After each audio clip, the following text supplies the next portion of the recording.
कहानी का पूरा आनंद लेने के लिए कहानी के पिछले भाग को ज़रूर सुने। उसका लिंक मैं आपको डिस्क्रिप्शन बॉक्स में दे दूँगी और साथ में कमेंट बॉक्स में पिन भी कर दूँगी, तो आप वहाँ से भी जाकर देख सकते हैं।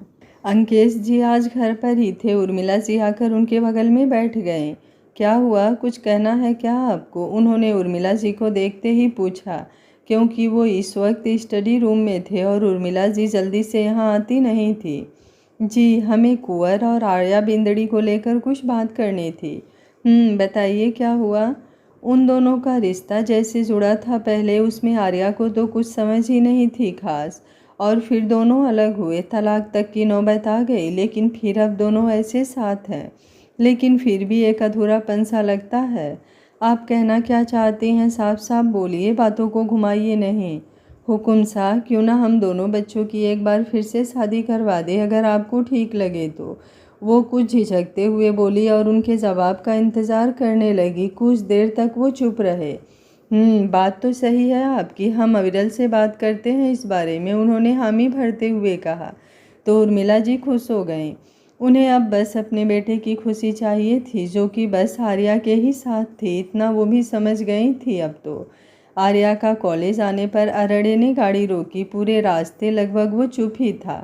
बिल्कुल सही टाइम पर आई हूँ आज तो। देखिए, अर्थ और हमारे बाकी के दोस्त भी आ गए हैं।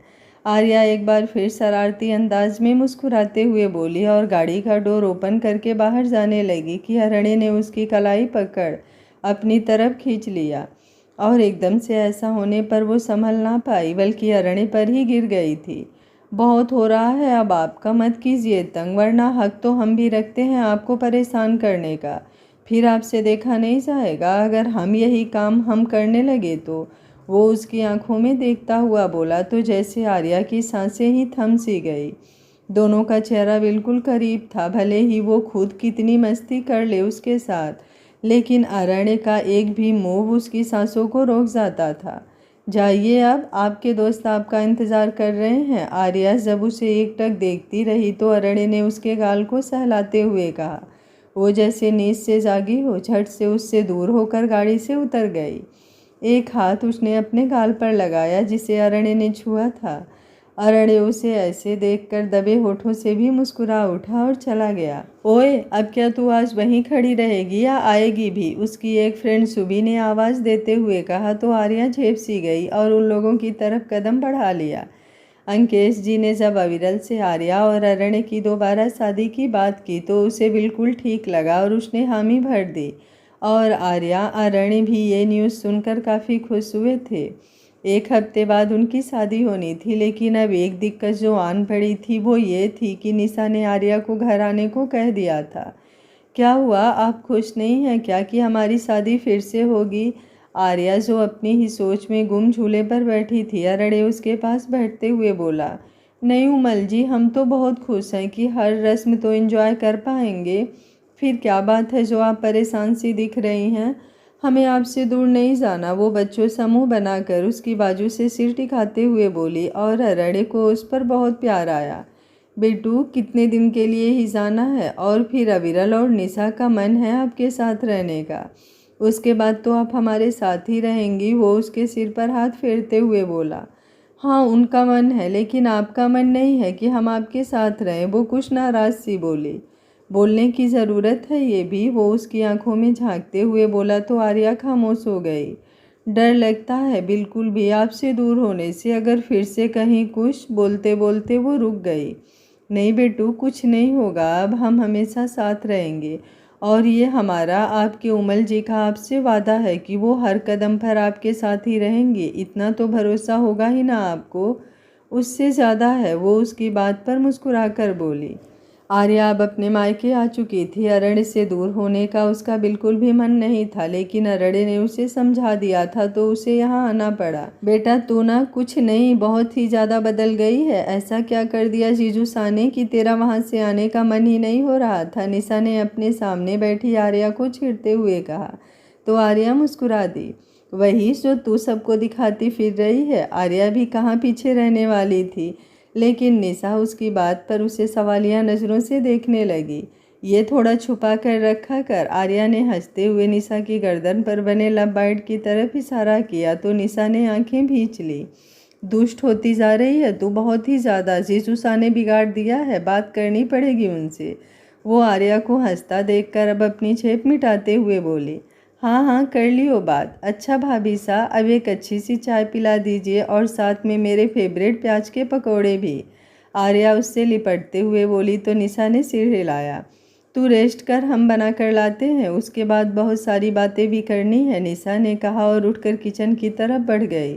निशा के जाने के बाद आर्या ने अपना फ़ोन उठाया, इस उम्मीद से कि शायद अरड़े की कॉल या कोई मैसेज होगा, लेकिन कुछ न पाकर उसका मुंह बन गया। बड़े ज़्यादा ही समझदार बनते रहते हैं, याद तो कभी आती नहीं हमारी, शाम के आए हुए हैं हम, लेकिन नहीं, इनको कहाँ फुर्सत होगी कि एक बार हमसे भी बात कर लें। बस खुद से दूर भगाने की जल्दी मची रहती है इन्हें। वो बड़बड़ाते हुए बोली। उसने सोच लिया कि वो अरण्य को कॉल ही नहीं करेगी, लेकिन मन भी नहीं लग रहा था उसके बिना। उसने अब अरण्य को कॉल लगा दी। हेलो, उधर से एक लड़की की आवाज़ आई। आप कौन बोल रही हैं और हमारे उमल जी का फ़ोन आपके पास कहाँ से आया? मैम मैं निकिता, सर अभी थोड़ा बिज़ी हैं, उनके फ्री होते ही बोल दूँगी कि आपसे बात कर लें, वो लड़की बोली। आर्या ने बस इतना ही कहा और कॉल कट कर दिया। इनको तो बस काम ही काम दिखता है, बाकी किसी चीज़ से कोई मतलब ही नहीं। वो मुंह बनाते हुए बोली, तभी उसे किचन से कुछ गिरने की आवाज़ आई और वो उस तरफ दौड़ी। वहां जाकर देखा तो निशा बेहोश होकर गिरी थी।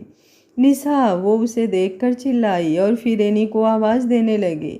दोनों ने निशा को लाकर हॉल में सोफे पर लिटाया और एनी भागकर पानी ले आई। आर्या ने निशा की नब्ज चेक की और फिर कुछ सोचकर खुशी से झूम पड़ी। एनी ने निशा की आंखों पर पानी के छींटे डाले। कसमसाकर निशा ने आंखें खोल दी। कैसी हैं, ठीक लग रहा है ना अब? आर्या ने उसकी आंखें खोलते ही पूछा और उससे लिपट गई। बस पता नहीं कैसे सिर घूमने लगा था और फिर हम गिर गए, वो एक हाथ अपने सिर पर लगाते हुए बोली। आर्या बेटा आराम से। एनी के कहने पर आर्या ने अपने सिर पर चपत लगाई और उससे कुछ दूर होकर बैठ गई। बस चक्कर ही आ रहे हैं कि कुछ और भी प्रॉब्लम है? आर्या के पूछने पर निशा ने उसे सब कुछ बताया। एनी, अब तो सब कन्फर्म हो गया ना, जल्दी से जाकर मिठाई ले आइए, वो खुश होकर बोली। हुआ क्या है जो इतना पागल हुई जा रही है? निशा ने असमंजस से पूछा। भाभी साथ थारे को अब तक पता ना चला, आप मासा बनने वाली हो और हमारे घर टावर आने वाला है। आर्या के कहने पर निशा ने कुछ हैरानी और खुशी से अपने पेट पर हाथ रखा। तू सच बोल रही है? हाँ यार, हम बुआ बनने वाले हैं, हमारे घर बेबी आने वाला है। या वो खुश होकर एक बार फिर उससे लिपट गई थी। अच्छा सुन, अब बिल्कुल भी काम मत करना और हाँ, खाने पीने पर बहुत ध्यान रखना होगा, हम हमेशा तेरे आसपास रहेंगे, बहुत अच्छे से सब करेंगे। वो खुशी से जैसे पागल हुई जा रही थी। आंखें भर सी आई थी उसकी और निशा उसे ऐसे देखकर मुस्कुरा उठी थी। उसे भी बहुत खुशी थी इस न्यूज़ से। आखिर हो भी क्यों ना, उनके घर नन्हा मेहमान जो आने वाला था। आर्या ने प्रेगनेंसी किट भी मंगा ली थी एकदम कंफर्म करने के लिए और रिजल्ट भी पॉजिटिव आया था। रात को जब अविरल घर आया तो उसे आर्या अपने रूम में ही मिली, जो निशा के पास बिस्तर पर बैठी हुई थी और निशा लेटी हुई सो रही थी। लाडो, क्या हुआ, सब ठीक है ना? निशा इस वक्त क्यों सो रही है? अविरल के पूछने पर आर्या ने उसे धीरे बोलने का इशारा किया। आराम से बोलिए ना, वरना उसकी नींद खराब होगी और आप हमारे साथ आइए। कहते हुए वो उसका हाथ पकड़कर बालकनी में ले आई। पर ऐसे इस टाइम क्यों सो रही है वो? तबीयत तो ठीक है ना? अविरल ने परेशानी से पूछा। भाई साहब, आप तो बोलिए ही मत, आपको ध्यान रखना चाहिए था ना उनका। उसको इतने दिन से प्रॉब्लम हो रही, अगर कुछ हो जाता तो कितना रिस्क होता है स्टार्टिंग में। उसे प्रॉपर केयर की ज़रूरत है अभी। आर्या कुछ नाराज़गी और परवाह से बोली, पर उसकी बातें अभी अविरल की समझ से बाहर ही थी। यार कुछ क्लियर बताएगी भी कि बस मुझे ही सुनाना है तुझे भी? वो झल्लाते हुए बोला। इनको देखो, बाप बनने वाले हैं लेकिन अभी तक इतनी अक्ल नहीं आई। आप बड़े हैं हमसे, लेकिन सब कुछ हमें ही बताना पड़ता है। वो एक हाथ अपने सिर पर मारते हुए बोली। क्या क्या कहा तूने अभी? उसने अविश्वास से पूछा तो आर्या ने मुस्कुराते हुए सिर हिलाया। सच में? Oh my God, Nisha pregnant है? ये कैसे हो सकता है? वो सरप्राइज्ड होकर बोला।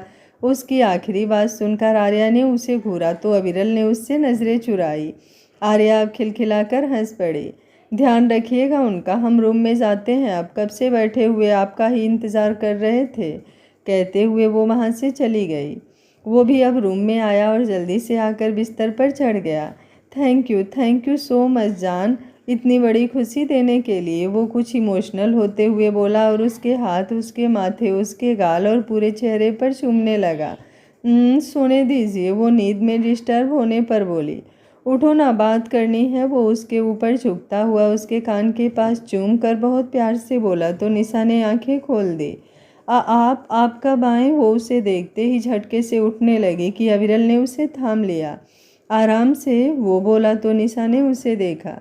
अविरल ने उसे संभाल कर अपने सीने से लगा लिया। सॉरी कि मैं ध्यान नहीं दे पाया, मुझे ख्याल रखना चाहिए था, तुम्हारी तबीयत ठीक नहीं थी और मैं ऐसे। वो बोल ही रहा था कि निशा ने उसे टोका। आप सॉरी मत बोलिए, आपकी कोई गलती नहीं है, हमें भी लगा था कि ऐसे ही सब नॉर्मल होगा, लेकिन फिर आज आर्या ने कहा तो पता चला कि ऐसा कुछ है। कैसा कुछ? वो शरारत से बोला तो निशा ने शर्म से पलकें झुका ली। वो हंस पड़ा और उसे होठों को कसकर चूम लिया। थैंक यू हमारे बेबी के आने की न्यूज़ देने के लिए। थैंक यू सो मच, हमारा अंश, हमारे प्यार की निशानी, हमारे बच्चे को लाने के लिए। पता नहीं क्या करूं, कैसे बताऊं कि कितनी खुशी हो रही है। लेकिन मम्मा पापा कोई भी तो नहीं है मेरे पास, तुम्हें प्रॉब्लम भी होगी, पर नहीं, कुछ नहीं, मैं हर वक्त पास रहूँगा। मैं ऑफिस का काम भी यहीं से कर लूँगा। अविरल जी बस इतना हाइपर मत होइए, हमें आप पर पूरा भरोसा है कि आप हमारा और हमारे बेबी का बहुत अच्छे से ख्याल रखेंगे।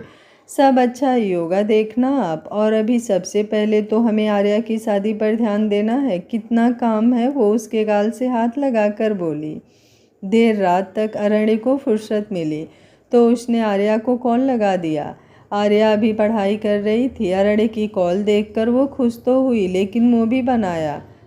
अब जाके इन्हें हमारे लिए टाइम मिला है, पूरा दिन बीत गया तब तो याद भी नहीं आई। इतनी जल्दी अब नहीं रिसीव कर रही आपकी कॉल? वो मन ही मन में फ़ोन को घूरते हुए बोली।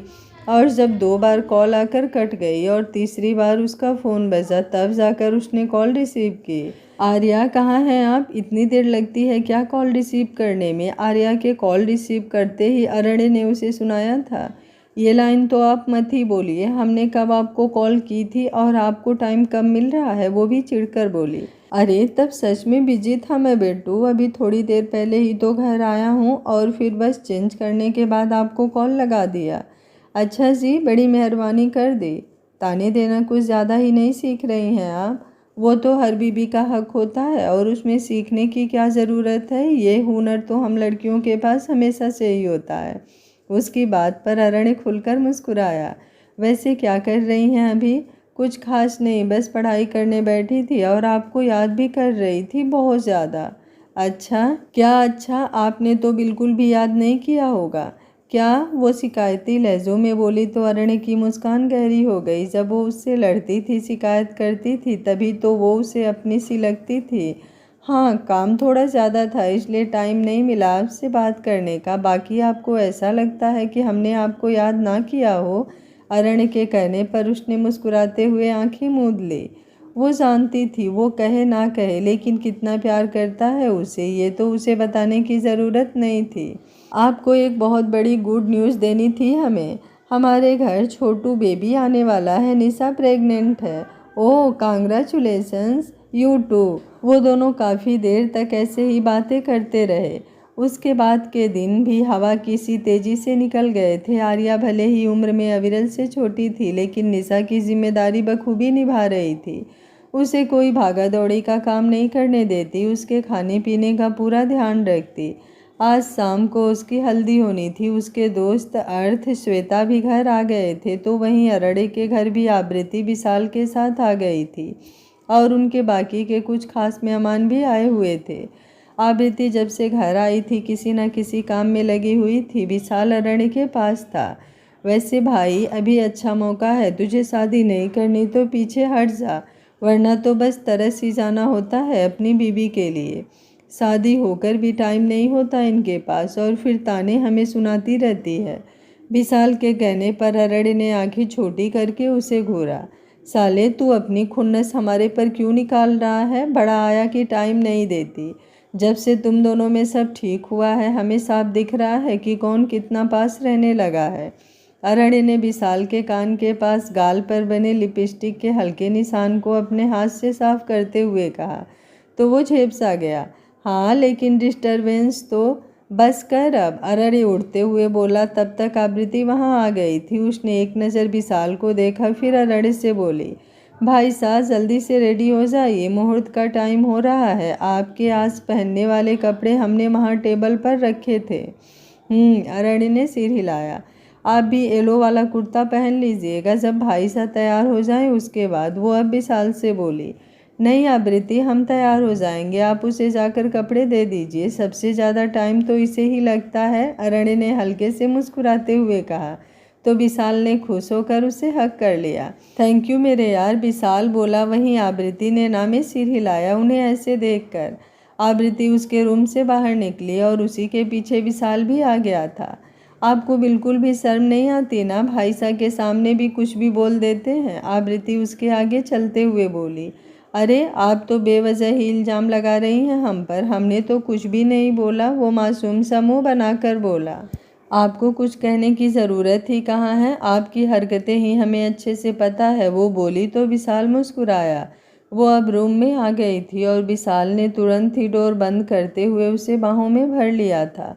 छोड़िए, देर हो रही है, हमें बहुत काम है आज, आप भी रेडी हो जाइए। आकृति ने उसका हाथ हटाने की कोशिश करते हुए कहा, तो विशाल ने उसे और मजबूती से थामते हुए उसकी गर्दन से चेहरा लगा लिया। विशाल जी, आकृति अब छूटने की कोशिश बंद करते हुए उसे महसूस कर धीमे से बोली, क्या हुआ? बस यूं ही, तुमसे अलग होने का मन ही नहीं करता। जानता हूँ थोड़ा ज़्यादा परेशान करता हूँ शायद, पर आप इतना टाइम बाद मेरी ज़िंदगी में आई हैं कि हर लम्हे को जी कर मैं उस वक्त की भरपाई करना चाहता हूँ। वो उसकी गर्दन पर अपने होठों को चलाते हुए बोला। आकृति ने अपनी आंखें मूंद ली और अपने हाथ पर रखे विशाल के हाथ पर अपना हाथ रख दिया। इधर आर्या के घर पर, ओफो मेरी जान, तुझे तो ऐसे देखकर जीजू सा के होश ही उड़ जाने वाले हैं। कितनी सुंदर लग रही है, नज़र ना लगे किसी की। कहते हुए निशा ने अपनी आँख से काजल निकालकर आर्या के कान के पीछे लगा दिया। येलो कलर के क्रॉप टॉप और लहंगे और फूलों की ज्वेलरी में वो बेहद ही खूबसूरत सी लग रही थी। बस कर, आर्या ने हंसते हुए कहा। श्वेता जो उन्हीं के पास खड़ी थी वो मुस्कुराकर बोली, नहीं यार, भाभी सच सही कह रही हैं, मैं तो कहती हूँ तू जीजू सा को बुला ही ले तुझे हल्दी लगाने के लिए, वो भी खुश हो जाएंगे तुझे ऐसे देखकर। इतना कहकर वो और निशा हंस पड़े। कुछ देर बाद अरण्य की लगी हुई हल्दी लेकर आकृति और विशाल यहाँ आ गए थे। आर्या जो कि स्टेज पर बैठी थी, आकृति उसी के पास आई और फिर निशा को हल्दी पकड़ा दी। बाई साहब, आर्या बोली और उठकर उसके पैर छूने को हुई कि वो 2 कदम पीछे हुई। अरे क्या कर रही हैं आप, हमारे पैर टच कीजिए, आकृति ने उसे गले से लगाते हुए कहा। भाभी, हल्दी की रस्म शुरू कीजिए और पहले ये भाई साहब वाली हल्दी ही लगाइएगा, आकृति ने निशा से कहा तो उसने सिर हिलाया। निशा ने उसे शगुन की हल्दी लगाई। उसके बाद आर्या ने अविरल को बुलाया। भाई साहब, आप तो कुछ ज़्यादा ही बिजी हैं, हम सबसे पहले आपसे ही रस्म कराना चाहते थे लेकिन आपको फुर्सत ही नहीं है, वो शिकायत करते हुए बोली। अविरल, जिसकी आंखें आंसुओं से भरी हुई थी, उसने सिर नीचे किए हुए ही अपने आंसुओं को साफ किया और उसे गाल पर हल्दी लगा दी। हैप्पी हल्दी लाडो, हमेशा खुश रखें भगवान तुझे, तुझे ज़िंदगी में हर वो खुशी और प्यार मिले जो तू चाहती है, वो रुधी सी आवाज़ में बोला और जाने लगा कि आर्या ने उसका हाथ पकड़ लिया। भाई साहब, वो धीमे से बोली और उठकर उसके सीने से लग गई। अविरल ने उसे कसकर अपने सीने से लगा लिया। आर्या भी रो पड़ी थी। पता है, पिछली बार पापा थे, आज वो नहीं है, हमारे सब कुछ तो अब आप ही हैं ना, प्लीज़ ऐसे मत परेशान होइए, दूर थोड़ी जा रही हूँ आपसे। वो खुद को संभालते हुए अविरल को समझाने लगी थी। अविरल जी, निशा ने भी उसकी बाँह पर हाथ रखते हुए कहा। अविरल ने उसे अलग होकर उसके माथे को चूम लिया। मुझे माफ़ कर दे जो मैंने तुझे तेरे उमल जी से दूर कर दिया था, बिना तेरी मर्जी जाने, वो बोला तो उसने इनकार में सिर हिलाया। भूल जाइए उन सब बातों को, अब तो सब सही है ना? अरे यार, आप दोनों की बातें हो गई हो तो हमारी टर्न भी आ जाए, हमें भी तो हल्दी लगानी है, अर्थ अब उनके बीच आते हुए बोला। तो अविरल मुस्कुराते हुए बोला, बिल्कुल एंजॉय करो सब लोग। आर्या फिर से अपनी जगह पर बैठ गई थी। आकृति और विशाल ने उसे हल्दी लगाई और फिर उसके बाद श्वेता और अर्थ ने तो मिलकर उसे रंग ही दिया था। ढेर सारी फोटोज भी ली थी उन सब ने मिलकर। अब तो नहा ले जाकर रस्म होने के बाद निशा बोली और श्वेता को आर्या को रूम में ले जाने को कहकर बाकी के काम देखने लगी थी। आर्या नहाकर बाथरूम से अभी बाहर आई ही थी कि उसका फ़ोन बजने लगा। उसने बेड साइड में रखा अपना फ़ोन उठाया तो देखा अरण्य की वीडियो कॉल थी। वो अभी बस बाथरोब पहने हुए थी और अपने गीले बालों में टॉवेल लपेट रखा था। हल्दी का रंग उस पर खूब निखर कर आया था, जिस वजह से वो और भी ज़्यादा ग्लो कर रही थी। पहले उसने सोचा कि ड्रेस पहन ले, फिर उसे शरारत सूझी और उसने कॉल रिसीव कर लिया, लेकिन अपनी साइड का कैमरा ऑफ ही रखा। हेलो, हाँ जी उमल जी, वो मुस्कुराकर उसे देखते हुए बोली। वाइट टी शर्ट में वो हर दिन से ज़्यादा ही हैंडसम लग रहा था और उस पर से उसके माथे पर बिखरे बाल, शायद वो भी अभी कुछ देर पहले ही फ्री हुआ था सबसे। आपने कैमरा क्यों ऑफ कर रखा है? सिर्फ आर्या थोड़े मिस करती थी उसे, वो भी तो तड़पता था उसकी झलक देखने भर के लिए, तभी तो उसने डायरेक्ट वीडियो कॉल ही लगा दिया था। ठीक तो है ऐसे भी, वैसे आप पर हमारे प्यार का रंग बखूबी आया है, वो शरारती अंदाज में बोले। आर्या, आप कैमरा ऑन कर रही हैं या फिर हम वॉइस कॉल ही करें? वो कुछ चिढ़ता हुआ बोला। कहते हैं मर्द कितना भी समझदार क्यों ना हो, पर अपनी पसंदीदा लड़की अपने प्यार के लिए वो भी बचकानी हरकतें करने लगता है। उसकी बात पर आर्या ने हंसते हुए अपना कैमरा ऑन किया तो अरण्य की नज़रें स्क्रीन पर ही थम सी गई। बेबी पिंक कलर के बड़े से बाथरूम में वो बिल्कुल कली सी लग रही थी। अरण्य को खुद को एकटक देखता पाकर एक पल के लिए वो भी उसकी नज़रों में देखने लगी। ओ उमल जी, वो अब नज़रें चुराते हुए अपना बाथरोब जो उसके नेक से कुछ डीप था उसे सही करने लगी थी। अरण्य ने पलकें झपकाकर उसका चेहरा देखा जो कुछ लाल सा था, पर आर्या बिल्कुल भी शर्म जाहिर नहीं होने दे रही थी। वो हल्का सा मुस्कुरा दिया। सर्दियों का मौसम है बेटू, कपड़े पहन लो पहले और बाल ड्राई करो, उसके बाद बात करना, कहते हुए अरण्य ने उसकी तरफ देखा। आर्या मुस्कुराकर उसे देखने लगी थी। अरण्य ने नामे सिर हिलाया और कॉल कट कर दिया। उफ, क्या ही होगा आर्या तेरा, तेरे उमल जी तो दूर होकर भी इतनी ज़्यादा हार्ट बीट बढ़ा देते हैं तेरी, और तू उन्हें छेड़ने का सोचती है। वो अपने सीने पर हाथ रखकर खुद में ही बोली और आंखें बंद कर लिया तो अरण्य का चेहरा नज़रों के सामने घूम गया। अगले दिन मेहंदी और संगीत का फंक्शन था। निशा कल से ही कुछ ज़्यादा भाग दौड़ी में लगी हुई थी। आज सुबह भी जल्दी ही उठ गई और कामों में लग गई। अविरल की जब नींद खुली तो देखा निशा तैयार थी और उसके लिए कपड़े निकालकर सोफे पर रख रही थी। उसके बाद वो जैसे ही उसकी तरफ आने को बढ़ी, आंखों के आगे कुछ अंधेरा सा आ गया और उसने गिरने से बचने के लिए सोफे को पकड़ लिया। अविरल की नींद पूरी तरह गायब हो गई और वो भागकर उसके पास आया। उसने उसे गोद में उठाकर बिस्तर पर लिटाया। क्या हुआ बाबू, तबीयत ठीक नहीं लग रही है क्या? वो बेचैनी से उसकी हथेली थामे हुए बोला। ठीक हूँ, परेशान मत होइए, प्रेगनेंसी में कॉमन है ये सब, वो हल्का सा मुस्कुरा कर बोली। 1 मिनट, डिनर किया था कल? उसने कुछ याद आते ही पूछा तो निशा नजरें चुराने लगी। उसकी खामोशी पर अविरल ने कुछ नाराजगी से उसका चेहरा अपनी तरफ किया। डोंट से कि कल शाम से कुछ खाया ही नहीं है, और मॉर्निंग कितने बजे उठी थी? वो कुछ सख्त सी आवाज़ में पूछ रहा था। वो हम ये कह रहे थे कि आपको बाहर डेकोरेशन का काम जाकर देख लेना चाहिए, सब कुछ परफेक्ट होना चाहिए। वो टॉपिक चेंज करने की कोशिश करते हुए कुछ हड़बड़ाहट में बोली। तो अविरल को अब अपना जवाब मिल गया। एक नाराज़गी के साथ उसने निशा का हाथ छोड़ दिया और बिस्तर से उठ गया। सुनिए तो आप गुस्सा मत। वो जल्दी से अपनी जगह से उठकर बैठते हुए उसका हाथ पकड़ने को हुई कि अविरल कुछ पीछे हटा।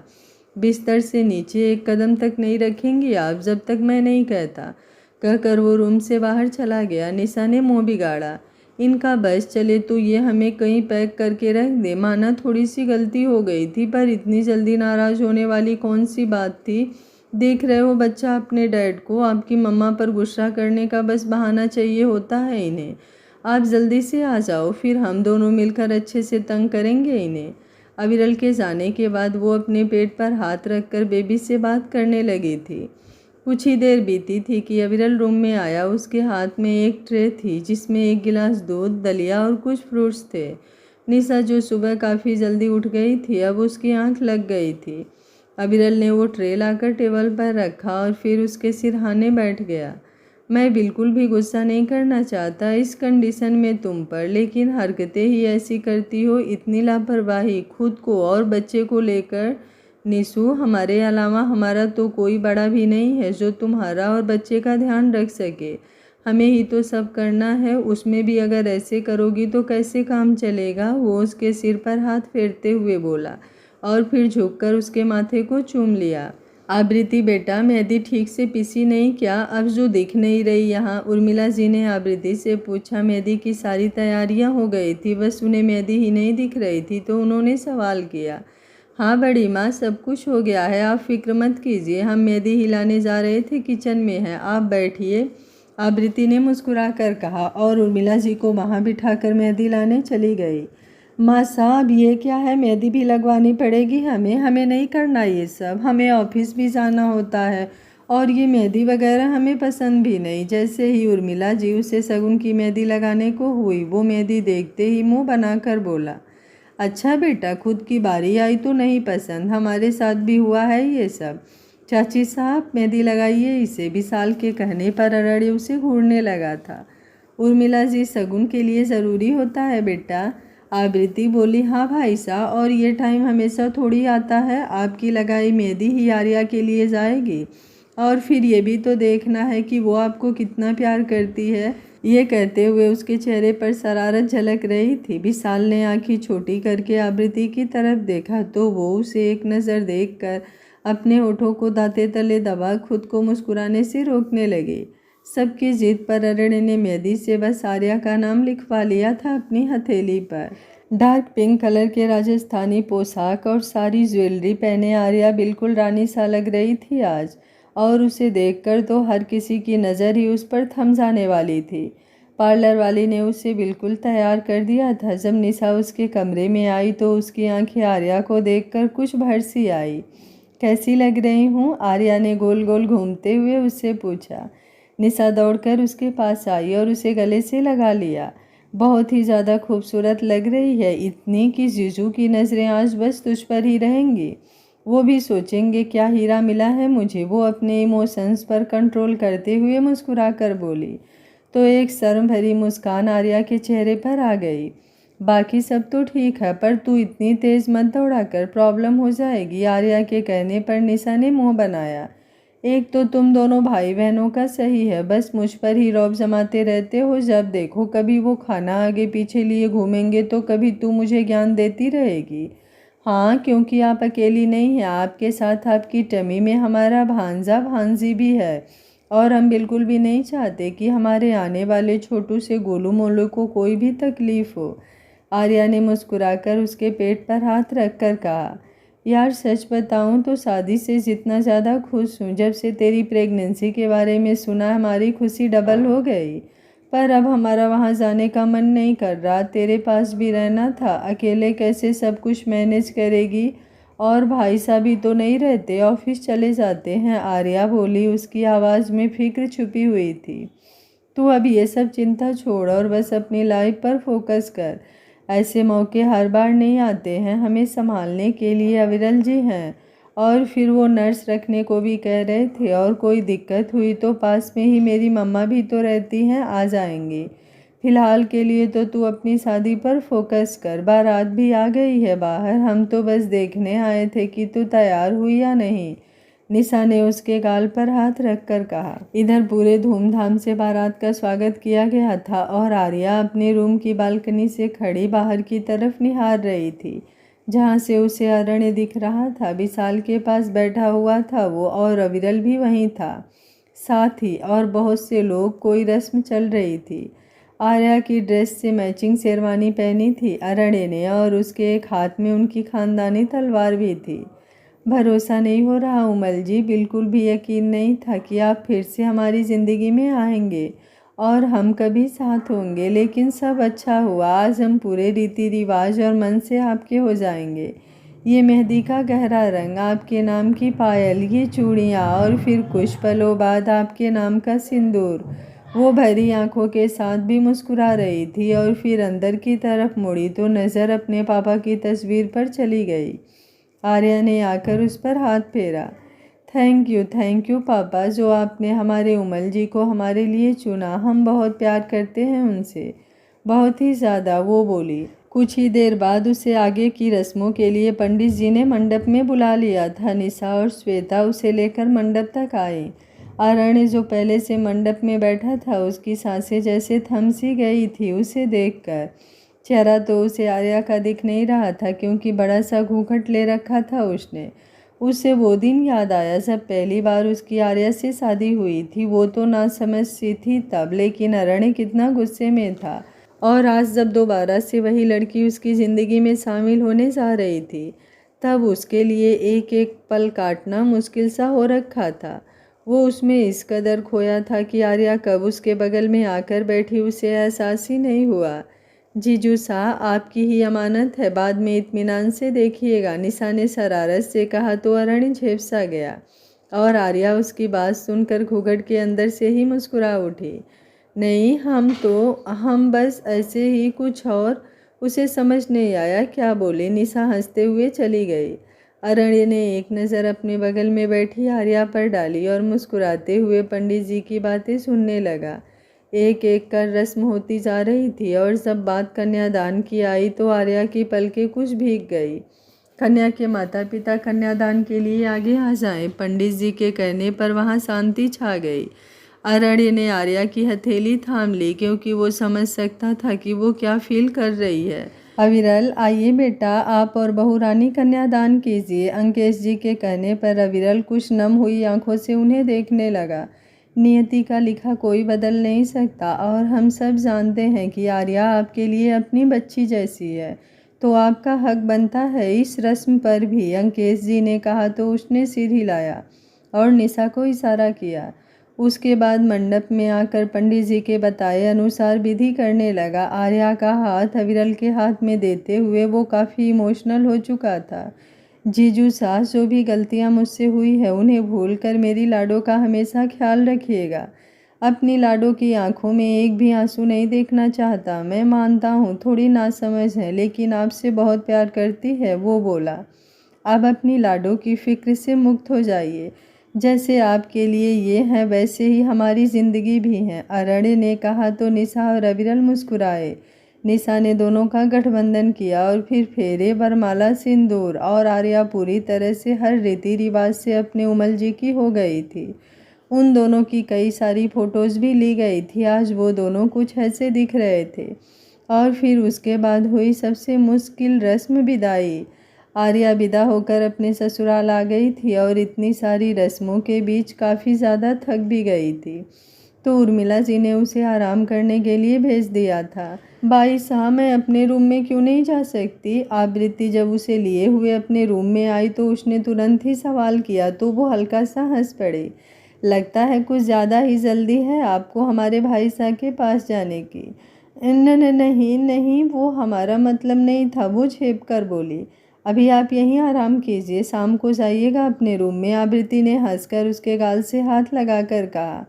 हम चेंज कर लें, ये ड्रेस बहुत हैवी है, आर्या ने मासूमियत से पूछा। तो आवृत्ति ने सिर हिलाया। कुछ हल्की ड्रेस पहन लीजिए, हम आपके लिए कुछ खाने को लाते हैं, कहकर आवृत्ति रूम से बाहर चली गई। अरण्य के रूम से बाहर निकलते हुए विशाल को आवृत्ति मिल गई। बस इधर उधर में लगे रहिए आप, सबने डिनर कर लिया है और एक आप हैं जिनका आता पता ही नहीं रहता, आवृत्ति ने उसे सुनाते हुए कहा। अरे आ ही रहा था यार, फिर सोचा देख लूँ इनके रूम में कोई कमी तो नहीं रह गई ना, वरना फिर अरण्य कहेगा इसका दोस्त किसी काम का नहीं है। विशाल के कहने पर आवृत्ति उसे घूरने लगी तो वो हंस पड़ा। अच्छा, तुमने खाना खाया?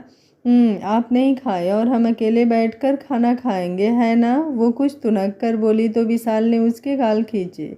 बस इन्हीं बातों पर इतना प्यार आता है कि दिल करता है एक पल भी खुद से दूर ना जाने दूँ, वो उसके गाल की तरफ अपने होठ बढ़ाकर बोला। क्या कर रहे हैं, कोई आ जाएगा, वो उसे हल्का दूर करते हुए बोली। विशाल बोला, खाना रूम में ही ले आओ, वहीं खा लेंगे दोनों। आकृति बोली, हमने रखा है, आप चलिए तो उससे पहले हम आर्या को उनके रूम में छोड़ आए। आर्या को रूम में छोड़कर आकृति चली गई थी। वैसे तो आर्या बड़ी बोल्ड थी, लेकिन आज रूम की डेकोरेशन देखकर उसकी सांसें ऊपर नीचे होने लगी थी। रंग बिरंगी कैंडल्स और हल्की लाइट्स की रोशनी रूम में फैली हुई थी और रेड रोजेस पूरे बेड पर फैले हुए थे और सॉफ्ट म्यूजिक बज रहा था। वो अभी डेकोरेशन देख ही रही थी कि उसे किसी के कदमों की आहट सुनाई दी। वो पीछे पलटी तो अरण्य दिखा, जो डोर बंद कर रहा था। अपने होठों को दांतों तले दबा लिया था उसने। वो उसे ही देख रही थी कि अरण्य की नज़रें भी उस पर ही रुकी। उसके सिर पर भले ही घूंघट था, पर उसका इस कमरे में वो भी दुल्हन के रूप में होना ही अरण्य के लिए बहुत खास था।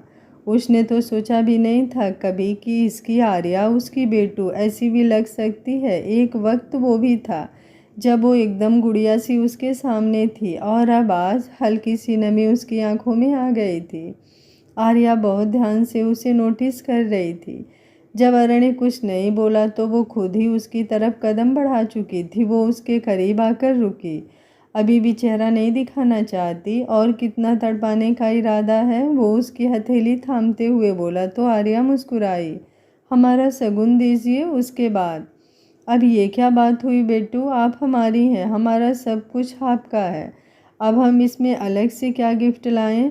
उमल जी जाइए, रहने दीजिए, बस बहाने बनाना आता है आपको, वो तुनक कर बोली। बड़ी कब होंगी आप? वो उसके इस बचपने को देख कर बोला। जब हमें लगेगा हमारे उमल जी हमसे परेशान हो गए। और आपकी उमल जी ऐसा कभी नहीं चाहेंगे कि उनकी बेटू कभी भी अपनी शरारतें मस्तियाँ बंद करे। इतना बड़ा देखना ही नहीं है आपको जहाँ आपकी मुस्कान गायब हो जाए। कहते हुए वो कबर्ड की तरफ बढ़ गया। आर्या उसे देखती रही। वो एक बॉक्स लिए उसकी तरफ आया और दूसरे हाथ से आर्या का हाथ थाम उसे बेड तक लाया और उसे बिठा दिया और फिर अपने हाथ में लिए बॉक्स ओपन किया और घुटनों के बल बैठ आर्या के पैरों के पास बैठ गया। उसने जैसे ही आर्या के पैरों को थामा, वो अपना पैर खींचने लगी। उमल जी प्लीज़, आप पाँव नहीं। लेकिन उस पर तो जैसे कोई असर ही नहीं हुआ। उसने उसके पैर को अपने घुटनों पर रखा और बाग से एक बहुत ही सुंदर सी पायल निकाल कर उसके पैरों में पहनाने लगा। उसने पायल पहनाने के बाद जैसे ही अपने लबों से उसके पैरों को छुआ, आर्या के हाथ उसके कंधे पर आ रुके और आंखें बंद सी हो गई। पहली बार उसके उमल जी आगे बढ़े थे। पसंद आया गिफ्ट? अरण्य ने अब उड़ते हुए कहा तो आर्या ने मुस्कुराहट और हल्की शर्म से बस सिर हिला दिया। अब तो आप उठाने देंगी घूंघट? अरण्य ने मुस्कुराते हुए कहा और फिर उसका घूंघट चेहरे से हटा दिया। एक गहराई सी नज़र उसने आर्या पर डाली, जो आर्या बर्दाश्त न कर पाते हुए उसके सीने में सिमट गई। ऐसे मत देखा करिए ना। उसकी बात पर अरण्य ने उसे होल्ड कर लिया और उसकी पीठ पर हाथ फेरते हुए उसके सिर को चूम लिया। आप इतनी प्यारी लग रही हैं कि दिल कंट्रोल में ही नहीं रह रहा। जब कोई ऐसे आएगा तो क्या ही किया जाएगा। आई लव यू उमल जी। वो उसके सीने से लगी हुई ही आंखें बंद किए उसकी धड़कनों को महसूस करके बोली। चेंज कर लीजिए जाकर, वो उसे खुद से अलग करता हुआ बोला। पर वो ऐसे कैसे? आज मीन्स आज तो हमारी फर्स्ट नाइट है। बोलते बोलते वो रुक गई। क्या? अरण्य उसे तंग करने के मूड में था।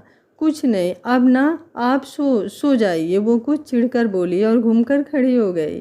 पहले ये सब ज्वेलरी निकालिए वरना चुभेगी हमें, फिर हम चेंज करके आते हैं। उसे यूं तुनकता देख वो बस मुस्कुरा रहा था और फिर हाथ बढ़ाकर उसके गले से ज्वेलरी निकालने लगा। उसने आर्या के गले से मंगलसूत्र छोड़कर सब निकाल दिया था। वो अब उसके पास से हटकर ड्रेसिंग के सामने आई और अपनी वो बड़ी सी नथ निकालने लगी थी। उसके बाद वो चेंज करने चली गई। अरण्य आकर बिस्तर पर बैठा था। आर्या जब चेंज करके आई तो अरण्य को लेटा देख पल भर के लिए कदम ठिठक गए। बेटू सो जाओ आकर, वो अपनी आंखें बंद किए हुए ही बोला। आर्या अपनी दूसरी साइड बैठ गई लेकिन लेटी नहीं। उमल जी, आर्या ने अब उसकी बाह पर हाथ रखा तो अरण्य ने उसे अपने पास खींचकर लिटा लिया। क्या हुआ एकदम से आपको? वो उसके सीने पर सिर रखकर लेटी हुई थी अब। कुछ नहीं, आप थक गई होंगी शादी की इतनी रस्मों में, इसलिए कह रहा हूँ बेटू सो जाइए। हमें नहीं सोना ना, वो मुंह बनाकर बोली तो अरण्य उसे देखने लगा। पर्पल कलर की नाइटी, मांग में सिंदूर और गले में वो छोटा सा मंगलसूत्र पहने वो उसका दिल चुरा लेने की हद तक खूबसूरत लग रही थी।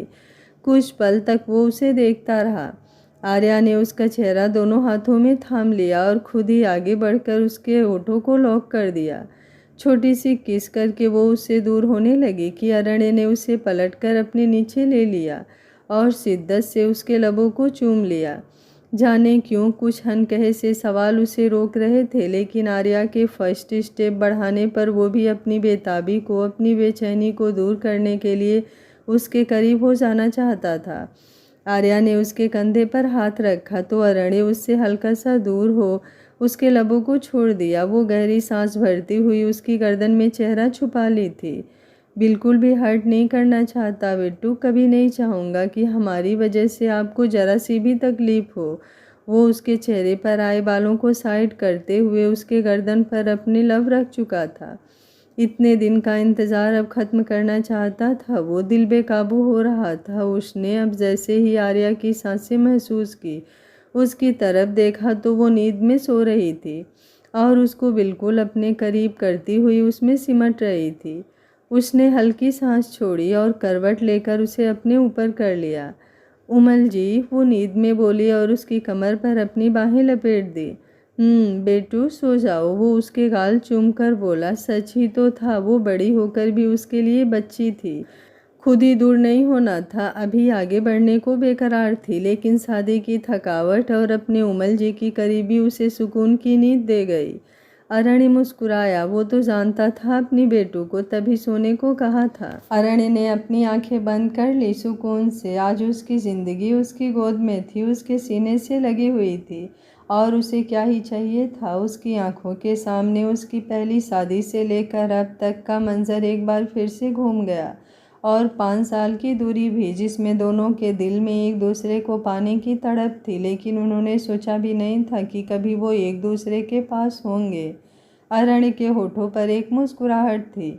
उसने आर्या को कसकर और भी अपने सीने में भींच लिया और खुद से ही बोला, आपको क्या लगता है आपके पास आने पर मैं खुद को कंट्रोल कर पाता हूँ? आपकी प्यारी बातें, आपकी मासूमियत मेरे दिल में धड़कनों का प्रलय लाती हैं, लेकिन खुद को कैसे कंट्रोल करता हूँ ये मैं ही जानता हूँ। मैं भी चाहता हूँ आप पर खुलकर प्यार लुटाना, लेकिन कहीं आपको कोई तकलीफ़ ना पहुँचा दूँ, ये सोच कर ही दिल कांप उठता है। बहुत प्यार करता हूँ आपसे, आपके उमल जी बहुत प्यार करते हैं आपसे, दुनिया है आप हमारी। आपके ऊपर एक खरोंच भी हम बर्दाश्त नहीं कर सकते हैं। आपके एहसास भी हम समझते हैं, इसलिए ही थोड़ी दूरी बनाकर आपसे रहते हैं। जानते हैं अगर हम थोड़ा भी आगे बढ़ें तो आप अपनी भावनाओं पर कंट्रोल नहीं कर पाएंगे। आपकी उम्र ही ऐसी है। हर हस्बैंड वाइफ के जैसी हमारी भी ज़िंदगी मोहब्बत और सुकून से सराबोर होगी। दुनिया की हर खुशियाँ आपके उमल जी आपके कदमों में रख देंगे। कहते हुए उसने एक बार फिर से आर्या के चेहरे को ऊपर कर उसके माथे को शिद्दत से चूम लिया। आर्या के चेहरे पर सोने में भी एक सुकून भरी मुस्कुराहट आ गई थी। सच में एक ऐसा रिश्ता था उनके बीच जो हर बंधनों से परे था। मोहब्बत थी बेमिसाल, ना जिस्म की चाहत थी, ना उम्र का कोई बंधन था। अगली सुबह आर्या की नींद खुली तो अरण्य बिल्कुल तैयार था। उसने झट से आंखें खोली और उठकर बैठ गई। अरण्य जो अपना लैपटॉप चार्जिंग से निकाल रहा था, उसने एक नज़र उसे देखा। आर्या जल्दी से बिस्तर से उतरी और आकर उसकी पीठ से लिपट गई। गुड मॉर्निंग उमल जी। गुड मॉर्निंग, वो उसे अपने से अलग करता हुआ उसकी तरफ पलट कर बोला और उसके माथे को चूम लिया। हम चलते हैं, ध्यान रखिएगा अपना। अरण्य के कहने पर वो उसे देखने लगी। आप इतनी जल्दी क्यों जा रहे हैं? 1 मिनट, कहीं नाराज़ तो नहीं ना कि हम सो गए थे? सॉरी ना, वो पता नहीं कैसे वो बोल ही रही थी कि अरण्य ने उसके होठों पर उंगली रख दी। कितना सोचती हैं कभी कभी आप। अरे हम गुस्सा नहीं हैं, अपनी बेटू से कभी गुस्सा हो सकते हैं क्या? वो तो इतने दिन से ऑफिस नहीं गया, तो कुछ ज़रूरी काम आ गया था, इसलिए जाना पड़ रहा था। कहते हुए उसने अपनी उंगली उसके होठों से हटाई और उसके सिर को फिर से प्यार से चूम लिया। वैसे आपको ठीक से बाय बोलना भी नहीं आता, वो शरारती अंदाज में बोली। तो अरण्य अपनी आंखें छोटी करके उसे घूरने लगा, जिस पर आर्या ने मुस्कुराते हुए उसकी गर्दन में अपनी दोनों बाजुएं लपेट दी। बच्चे नहीं हैं अब हम, इतने से हमारा काम नहीं चलता।